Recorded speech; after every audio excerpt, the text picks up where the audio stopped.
And good evening, and thank you so much for joining us. Let's get you caught up on tonight's biggest stories. Yeah, this is the evening news on ABC 13. We're following breaking news out of Hobby Airport, where there was a fuel tank problem with a Delta Airlines flight out of Atlanta. Officials say that plane landed safely and emergency crews sprayed down the jet. It was towed to the gate where all 112 people on board were able to get off safely.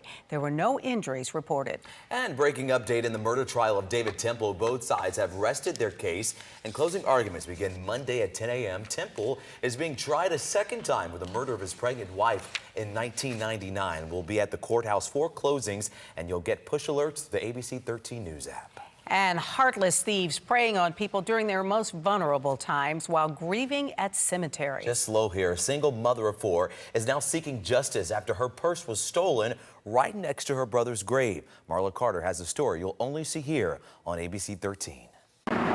The woman said it happened here at a cemetery off of I-10 in Antoine around noon on Friday. And investigators say that thieves often target people at cemeteries simply because they are not expecting it. It's been 11 months to the day since Xiomara lost her younger brother to cancer. He was my baby brother. He was only 28 when he passed away. And, you know, we were close like the last 2 months. I take care of him. Now she comes here to visit. I feel more close to him. I know he's not here no more, but, you know, I come and talk to him. On Friday, she made a visit. She had just parked her car near his grave and was cleaning it off to lay flowers when a car pulled up beside hers. She says 2 men got out and one opened her car door and grabbed her purse. She says as she ran up to stop them, she saw another man holding a gun. The 2 crooks took off. And I was cleaning his grave when I saw the car coming, but you never think about, you know, they're gonna do that in here. Investigators say thieves have been targeting people in cemeteries and say it only takes a second to steal your belongings. They recommend you take everything valuable with you.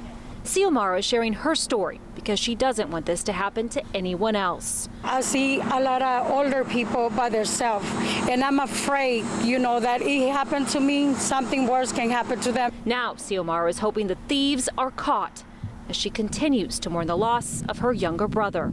Marla Carter, ABC 13 Eyewitness News. Well, tonight, the cause of that fire at the ExxonMobil plant that injured 66 people is still under investigation. Now, this comes as officials say air quality monitoring did not turn up anything dangerous. But we want to know what's being done right now to protect you, the neighbors who live and work nearby. ABC 13's Catherine Marchand has the very latest from officials tonight. Exxon says the impacted unit has been shut down and stabilized, and the safety of the community is priority number 1. But tonight, some people don't feel that way. Again, I'm sorry, that was my first thought. It's happened again. Diana Williams is talking about this, flames erupting from the Exxon plant in Baytown. What troubles her? The quality of the air her kids and grandkids are breathing. We got enough stuff in the world causing cancer nowadays. Almost everything you eat or drink, and they say will cause cancer, so we don't need anything extra. Harris County Pollution Control Services sent a team to the site as soon as the fire broke out. I think we were out there yesterday within 25 minutes of the actual notification, and then we began monitoring immediately. So far, that team hasn't detected anything of concern. Interim Director Dr. Latrice Babin says wind wasn't much of a factor yesterday. Now, we do know what goes up comes down, but where we were doing our monitoring, and our guys are still out there now continuing monitoring for that very reason. The county already sued Exxon for Wednesday's fire, claiming the company violated the Texas Clean Air Act. And there's an ongoing legal battle about a different Exxon fire back in March. Because there's been so many happening. It's just that I don't understand why there's so many was so different. And it's not just Exxon, it's other companies too. And I don't understand why there's so many.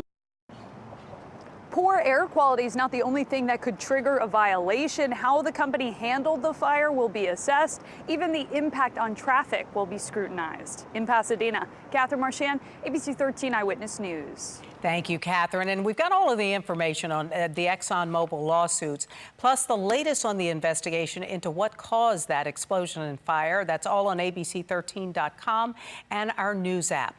We'll alert you just as soon as new details become available. In other news, sweeping education reforms passed at the state level could save local families hundreds of dollars per month. We're talking about the new full-day pre-K programs, which was part of those reforms that became law in June. So what do you need to know about signing your child up for pre-K, and what are the requirements?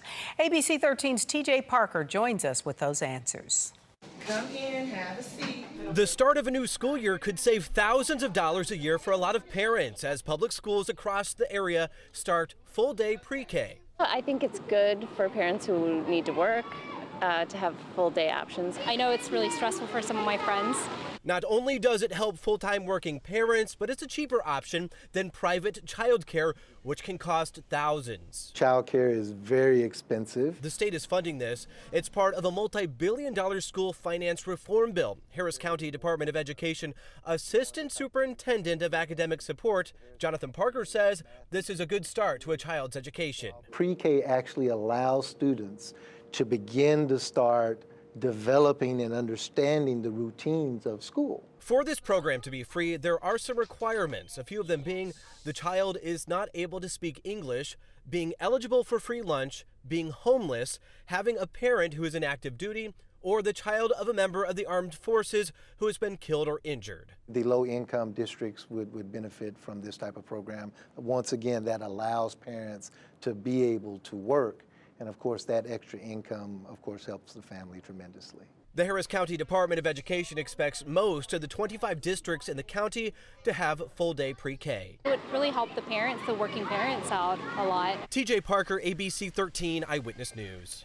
And we broke down the details on the full-day pre-K programs by district. To take a closer look at what your child's district offers, go to abc13.com. Well, it's time to get you caught up on your Thursday forecast. We're going to head straight over to Chief Meteorologist Travis Herzog, now joining us for the update. Hey, Travis. Hey, Chauncey Mel, things are looking great for the evening. We've passed the peak heat of the day, and temperatures are starting to cool off a little bit. It's still 90 in Houston, feels like 98, 87 Galveston, feels like 95. Let's talk about tomorrow because we have a rain chance coming back in as moisture in the plains dives southward. We may see one of those rare situations like this past Tuesday where a disturbance rotates in and brings us a few scattered showers and storms in the afternoon hours. And that same area of moisture is going to linger over for Saturday and Sunday. In fact, the moisture levels only go higher, and so the rain chance will climb as well. We've increased the rain chance to 30% Saturday, 40% Sunday. Any storm that pops up will produce lightning to clear out the neighborhood pool and could produce a quick inch of rain. Here's the general weather pattern causing it. We have a heat ridge over New Mexico, and I've also thrown on the layer of deep moisture. So where you see those shades of green, that's where we have deep moisture, and watch how it rotates around the high right into southeast Texas for the weekend,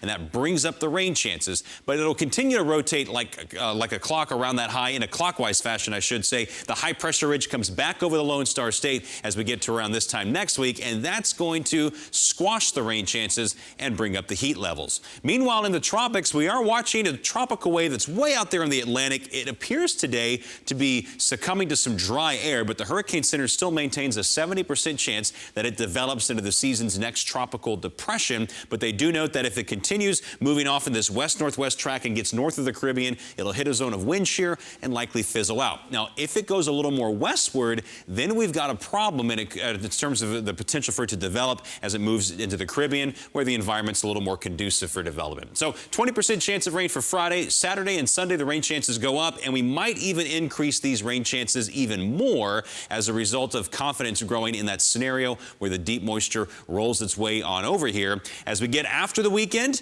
the rain chance goes down and the heat levels begin to climb on their way into the upper 90s. But right now, keeping 100s out of the forecast here in the city of Houston. And with that, we'll toss it on over to Bree Berry. I got my toss. That is what I asked Travis to do. Okay, well, while you watch the forecast for, your weekend plans the next couple of days, I've got a couple closures to let you know about. So we've got this one here on 59 southbound. This is going to be from Newcastle to South Wright. Rice. That kicks off Friday at 9 and goes all the way until the work week begins. Your alternate is Richmond. Now let's keep on going with these closures. A total closure. This is a big one, especially if you plan to go to the Astros game. This may not affect you. Well, it won't affect you going into the game, but certainly leaving. You may not get home too quickly. If you're headed on 288, this is both northbound and southbound. This is another one that's going to start Friday at 9 p.m. So when you're leaving that game, keep this in mind. Your alternate is Almeda or Scott. So you have two options there. Another total closure at the Beltway 8 westbound. Telephone to Scott again starting Friday, going a little bit later. So it'll start at 10, but this also leads into a little bit later if you have a commute that starts Monday very early. Almeda Genoa. One more to let you know about. We have here construction. This is going to be I-10 westbound. This will start at 9 p.m. and go until Monday. So just another thing to keep in mind if you're in or about Houston. Your alternate is Memorial. Certainly drive safe.